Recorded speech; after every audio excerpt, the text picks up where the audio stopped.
All right, let's talk about something that's absolutely crucial for anyone out there dealing with chronic heartburn. It's a condition called Barrett's esophagus. And, we're going to dig into why paying attention to that nagging reflux is probably a lot more important than you think. So let's just ask the question right out of the gate. Is that heartburn you keep getting just an annoyance, or could it be your body's way of trying to tell you something much more serious is going on? Well, for about 10% of people with chronic reflux, the answer is a definite yes. Okay, so to really get what's happening with Barrett's, we have to look beyond the symptom, the burning feeling, and zoom in on the actual physical changes that all that acid exposure can cause inside your esophagus. So, what is this thing exactly? Well, Barrett's esophagus is basically a condition where the normal, kind of delicate lining of your esophagus gets replaced with a completely different, tougher kind of tissue. It's a tissue that's way more like the lining of your intestine. It's really your body's last-ditch effort to defend itself against a constant barrage of stomach acid. And this change, wow, it's pretty dramatic. A healthy esophagus has this pale lining made of what we call squamous cells. Think of it like drywall. It's just not built to handle getting splashed with acid all day. But with Barrett's, the body rips out the drywall and puts up a tougher, salmon-pink tissue made of columnar cells. It's almost like your body is trying to install water-resistant tile in there to protect itself. A pretty clever idea, right? But as we're about to see, it's a very flawed solution. And that right there brings us to the most important point. This cellular switch, this fix that the body comes up with, it's not a perfect solution. Not by a long shot. In fact, while this new tile-like lining is way better at resisting acid, it actually introduces a brand new and frankly much more serious problem. So here's the potential path it can take. It all starts with something called metaplasia. That's just the fancy word for that initial cell swap we talked about. The big problem is, these new intestinal-type cells, they're not very stable. Over time, they can start to look and act abnormal, which is a stage called dysplasia. And from there, if it's not being watched, those cells can progress to carcinoma, which is cancer. The key takeaway here, though, is that this is a step-by-step process that doctors can and do keep a close eye on. Now, to really put that risk into perspective, get a load of this number. A person with Barrett's esophagus has a 25 to 40 times greater risk of developing a specific kind of esophageal cancer called adenocarcinoma compared to somebody without it.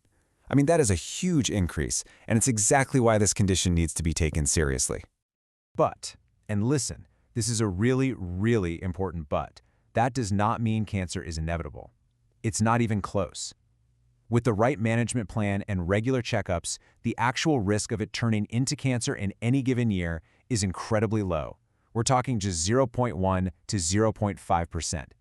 So what this really tells us is that surveillance is power. So, if you've got chronic acid reflux, how do doctors figure out if you've actually developed Barrett's? Well, the process for diagnosing it is actually incredibly clear and definitive. It's really a two-part confirmation. First, the doctor does an endoscopy. They use a tiny camera to actually look inside your esophagus for that signature salmon-pink tissue. But just seeing it isn't enough. For the final proof, they have to do the second step, histology. This means they take tiny little tissue samples, biopsies, and look at them under microscope to find those specific intestinal cells. You need both, the look and the proof. Okay, so a diagnosis is confirmed. What happens next? This is where we get to the management playbook. And the great news is, there are very clear, well-established strategies for handling Barrett's, and it all revolves around surveillance and treatment. Now, the game plan isn't the same for everyone. It's totally customized based on what those biopsies show. So if there's no dysplasia, meaning the cells look normal, then a follow-up scope every 3 to 5 years is usually the plan. But if there's low-grade or high-grade dysplasia, then the monitoring gets much more frequent and doctors start talking about proactive treatments to get rid of that abnormal tissue. And when we say proactive treatment, we are talking about some amazing, minimally invasive options. Things like radiofrequency ablation or cryotherapy. These techniques use heat or cold to very precisely remove the bad Barrett's tissue. And what's so cool is that this allows the normal, healthy esophageal lining to grow back in its place. These are powerful tools for stopping that progression in its tracks. But let's not lose sight of the most fundamental part of this whole puzzle. All of these surveillance plans, all these advanced treatments, they're all built on one single critical foundation. You have got to control the acid reflux that started this whole mess in the first place. That means lifestyle changes and, for most people, taking long-term acid-suppressing medication. You know, this line from the medical literature just nails it. It perfectly sums up the whole strategy. Long-term management really just boils down to two key things. Keep the acid down and keep an eye on the tissue with regular checkups. It's a proactive partnership between you and your doctor. So, we've walked through what Barrett's is, why it's a real concern, and how it's managed. Look, it is a serious condition, there's no doubt about it. But it's also a manageable one, with a really clear path forward.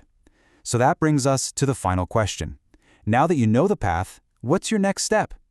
If any of this sounded even remotely familiar, the answer is simple. Start a conversation with your doctor. Thanks for tuning in.